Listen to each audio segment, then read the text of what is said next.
فی عروض تجارت بلغت نصاب ورق وعدها، یہ ماقبل میں جو مئتہ درہمین گزرا ہے نا باب کے شروع میں، یجب فی مئتہ درہمین و عشرین دینارا ربع العشر، اس کے اوپر اس کا عطف ہے۔ عروض عرض کی جمع ہے، سامان کو کہتے ہیں، تجارت کا سامان، بلغت جو پہنچ جائے نصاب ورقن چاندی کے نصاب کو 200 درہم، اور ذهب یا سونے کے نصاب کو 20 مثقال سونا، تو اس کے اندر بھی کیا ہے ربع عشر، اس کے اندر بھی ربع عشر کیا ہوگا گویا واجب ہوگا، 10ویں حصے کا چوتھائی حصہ۔ ونقصان النصاب فی الحول لا يضر انکمل فی طرفه، اور نصاب کا نقصان اور اس کی کمی سال کے درمیان میں نقصان نہیں دیتا، یعنی زکوٰۃ کے وجوب کو نہیں روکتا، زکوٰۃ پھر بھی واجب رہے گی۔ کب؟ انکمل فی طرفه، اگر اس کے دونوں طرفوں میں جوانب میں کیا ہے نصاب پورا ہو، سال کے شروع میں بھی نصاب پورا ہے، سال کے آخر میں بھی پورا ہے، لیکن درمیان میں تھوڑا سا کیا ہوا کمی آ گئی، تو اس سے کوئی فرق نہیں پڑتا، اول اور آخر کو دیکھا جائے گا۔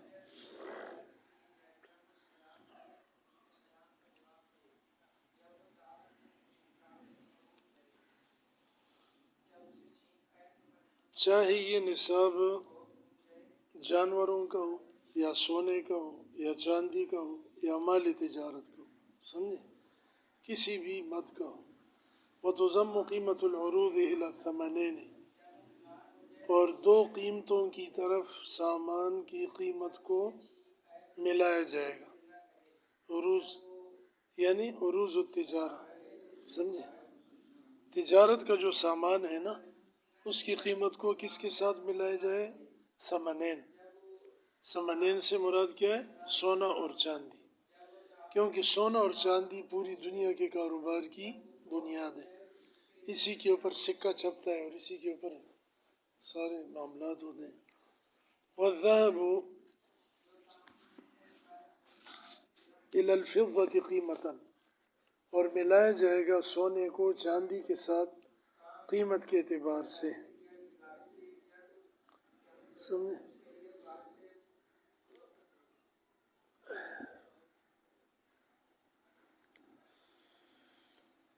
تو امام صاحب کے نزدیک قیمت کا اعتبار ہے، اللہ معاف کرے، بس نزلے نے نہ چھوڑ دیا ہے، بدن میں درد اور نزلہ۔ صاحبین کہتے ہیں کہ اجزاء کے اعتبار سے ملایا جائے گا، سمجھے، مطلب یہ کہ اگر سونا اور چاندی دونوں تھوڑے کسی کے پاس ہے، ایک ایک تولہ ہے، سمجھے، یا تولہ کیا بلکہ ایک ماشا سونا ہے، ٹھیک ہے، اور ایک جو ہے چاندی کے چند تولے ہیں، دونوں کو جب ملاتے ہیں تو ان کی قیمت 52.5 تولہ چاندی مثلاً آج کل 95 ہزار کے برابر ہے، تو اس پر زکوٰۃ آئے گی، سمجھے، قیمت کے اعتبار سے۔ اور صاحبین کہتے ہیں کہ نہیں، اجزاء کے اعتبار سے ملائیں گے، دونوں کے اجزاء کو دیکھا جائے گا، اگر اجزاء اتنے بنتے ہیں جتنے کہ سونے کے 7.5 تولہ سونے کے برابر ہو جاتے ہیں یا 52.5 تولہ چاندی کے برابر ہو جاتے ہیں تو پھر اس پر زکوٰۃ آئے گی، ورنہ نہیں۔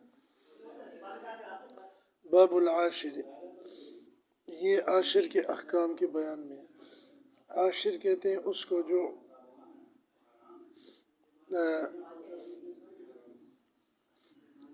مال زکوٰۃ وغیرہ کے وصولی پر مقرر ہو۔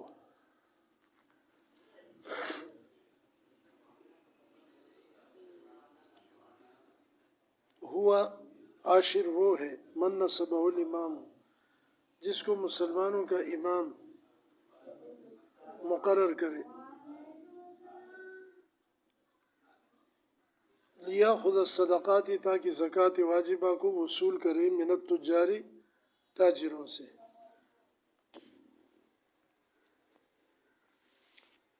بعض اوقات ایسے ہوتا ہے کہ امام کسی جگہ مین راستے پر اپنے عاشر کو عامل کو بٹھا دیتا ہے کہ یہاں سے جو لوگ بھی سامان لے کے گزرتے ہیں اور وہ صاحب نصاب ہیں ان سے تم یہاں وصولی کر لو، تاکہ تمہیں بھی ان کے گھروں میں پیچھے نہ پھرنا پڑے اور وہ بھی تمہارے پاس لانے کے لیے زحمت نہ اٹھائیں۔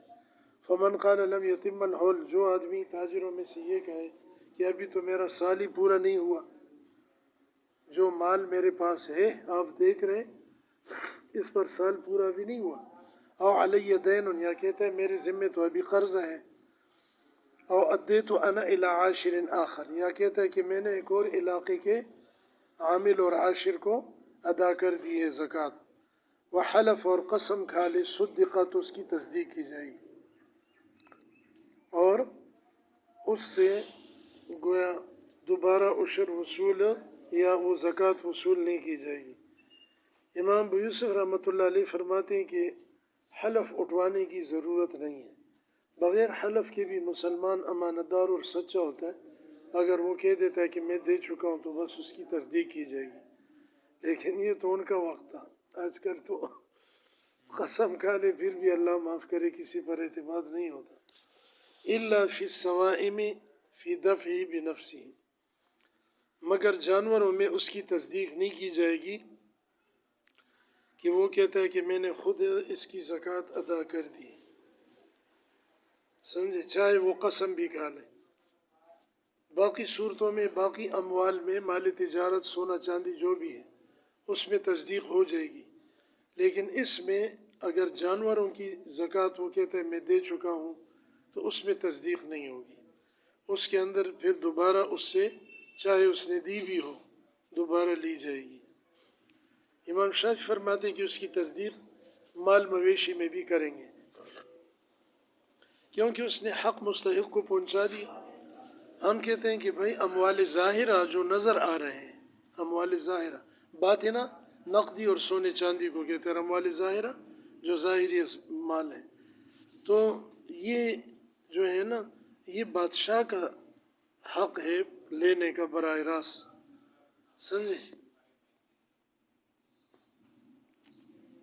لہذا جب تک کہ بادشاہ کے علم میں نہ لائے اور اس کا جو نائب اور مقرر کیا ہوا عامل ہے اس کو نہ دے دے، اس وقت تک جانوروں کی زکوٰۃ کا اعتبار نہیں ہوگا۔ وفیما صدق المسلم وصدق الذمی، جن صورتوں میں مسلمان کی تصدیق کی جائے گی کہ ہاں ٹھیک ہے تم نے زکوٰۃ دے دی، ذمی کی بھی تصدیق کی جائے گی، کیونکہ وہ ہمارے دار میں ہے، دارالاسلام میں ہے، تو معاملات اور احکام میں مسلمان کی طرح، جیسے کہ ذمی کو قتل کرنا بھی اسی طرح جرم ہے جیسے مسلمان کو قتل کرنا۔ لل حربی، نہ کہ حربی، اگر حربی کافر گزر رہے اور وہ کہتا ہے کہ میں دے چکا ہوں جزیہ وغیرہ تو اس سے اعتبار نہیں ہوگا، اس سے دوبارہ لیں گے۔ ہاں، جس طرح مسلمان کو قصاصاً قتل کیا جاتا ہے اس کو بھی، الا فی ام، اس کے قاتل کو بھی یعنی قتل کیا جائے، الا فی ام ولدی، مگر جو صرف اس کی ام والدہ ہے، مطلب یہ کہ ایک حربی گزر رہا ہے اور اس کے ساتھ ایک باندی ہے اور اس باندی سے اس کی اولاد ہوئی ہے تو اس کو ام ولد کہتے ہیں، سمجھے، تو وہ کہتا ہے کہ یہ میری ام ولد ہے تو اس کے اندر اس کی تصدیق کی جائے گی، اور باندی سے اولاد کو جننا اور پھر اس کی تصدیق کرنا، اس میں کوئی اسلام کی شرط نہیں ہے، لہٰذا حربی کافر کی بھی تصدیق کی جائے گی اور اس کے ام ولد ہونے کی تصدیق کی جائے گی۔ مقصد یہ کہ اگر زکوٰۃ وغیرہ کے اندر اس طرح غلام باندیوں کی قیمت کا مسئلہ آ جائے تو وہ پھر اس میں اس کو شمار نہیں کیا جائے۔ وَأَخَذَ مِنَّا رُبُعَ الْعُشْرِ، اور ہم سے عاشر لے گا مسلمانوں سے 10ویں حصے کا چوتھائی۔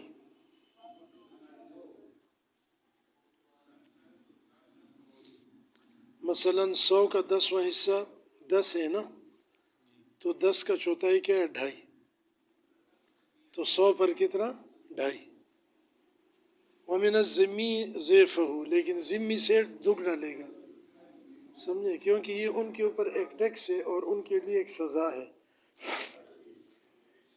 وَمِنَ الْحَرْبِ الْعُشْرَ، اور حربی کافر سے 10واں حصہ لے گا۔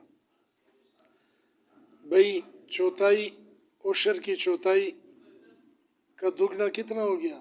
5 ہو گیا نا۔ عشر کا چوتھائی کیا ہے؟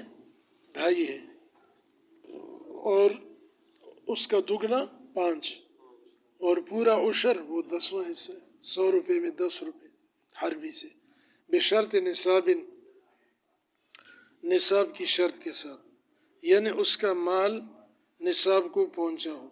اگر تھوڑا مال ہے تو پھر اس سے نہیں لیں گے۔ وَأَخْذِهِمْ مِنَّا، اور اسی طریقے سے اس شرط کے ساتھ بھی کہ وہ ہم سے بھی لیتے ہوں، سمجھے؟ نصاب کو اس کا مال پہنچا ہو اور حربی کافر ہم سے بھی مال لیتے ہوں۔ جب مسلمان کو کہیں وہ پکڑ لیتے ہیں، ہمارے کسی علاقے میں آ جاتے ہیں تو وہ لے جاتے ہیں مال، تو ہم بھی پھر ان کو نہیں چھوڑیں گے، ورنہ تو بنیادی طور پر یہ عشر وغیرہ کے احکام حربی کافر پر لاگو نہیں ہوتے، مسلمان پر ہوتے ہیں اور ذمی کافروں پر۔ حربی کافر کے لیے تو لڑنا ہے، اس کے ساتھ لڑائی ہے۔ اگر وہ ہمارے لوگوں سے سارا مال لے لیتے ہوں مسلمانوں سے، تب بھی ہم سارا مال اس سے نہیں لیں گے، جتنا یہ بتایا گیا عشر اتنا لیں گے۔ وَلَمْ يُثَنِّ فِي حَوْلٍ بِلَا عَوْدٍ، اور عاشر وصولی کرنے والا حربی سے سال میں دوبارہ نہ لے بغیر لوٹنے کے۔ مطلب یہ کہ ایک دفعہ وہ آیا، اسلامی ملک سے گزر رہا تھا، ہم نے اس سے لے لیا، ٹھیک ہے نا، عشر، پھر جو ہے وہ دوبارہ اس سال میں جب تک ہمارے علاقے میں نہیں لوٹ کر آئے گا تو اس سے وصول نہیں کریں گے دوبارہ عشر کو۔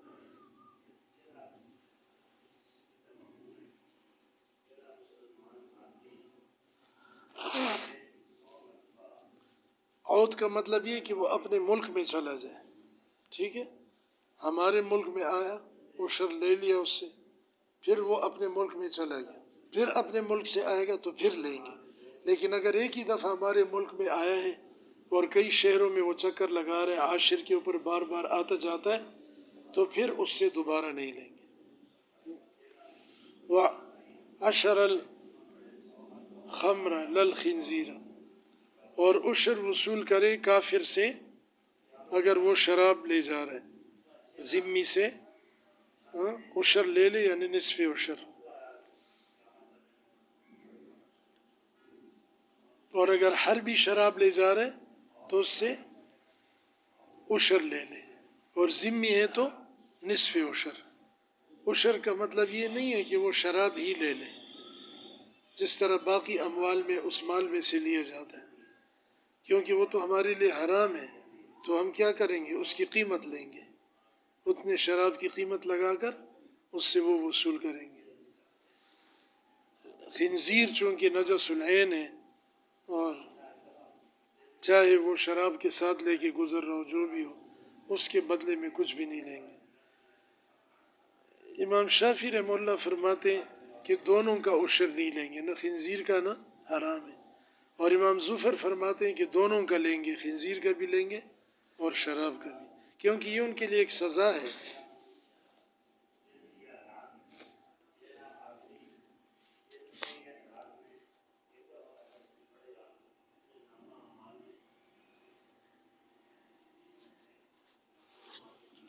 اور امام ابو یوسف رحمہ اللہ فرماتے ہیں کہ اگر دونوں کو اکٹھا لے کے گزرے تو دونوں کا عشر لے لے قیمت، اور اگر وہ ایک ایک کو لے کے گزر رہا ہے، خنزیر کو الگ لے کے جاتا ہوتا ہے، شراب الگ، تو پھر خنزیر کا نہ لے۔ یعنی وہ کہتے ہیں کہ تبعاً خنزیر کا لے سکتے ہیں ورنہ نہیں۔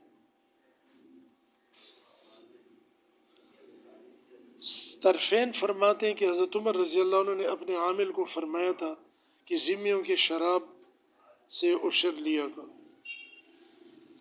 یعنی ان کی قیمت۔ وما فی بیتہ، اسی طرح جو اس کے گھر میں مال ہے چاہے نصاب کے برابر ہو، چونکہ وہ ہماری حمایت اور حفاظت میں نہیں، اس کی اپنی حفاظت میں ہے، لہٰذا اس کا بھی عشر اس سے نہیں لیا جائے گا، ذمی سے۔ والبضاعۃ ومال المزاربۃ، بضاعت اس مال کو کہتے ہیں کہ جو ایک آدمی دوسرے کو دے دیتا ہے کہ اس کے ذریعے تم میرے لیے پیسہ کماؤ، یا مزاربت ہے، دوسرے کو دے دیتا ہے کہ بھائی اتنے پیسے تمہارے اور اتنے میرے منافع کے، ٹھیک ہے، نفع نقصان کی شراکت پر، تو ان دونوں مالوں کا بھی عشر نہیں ہوگا۔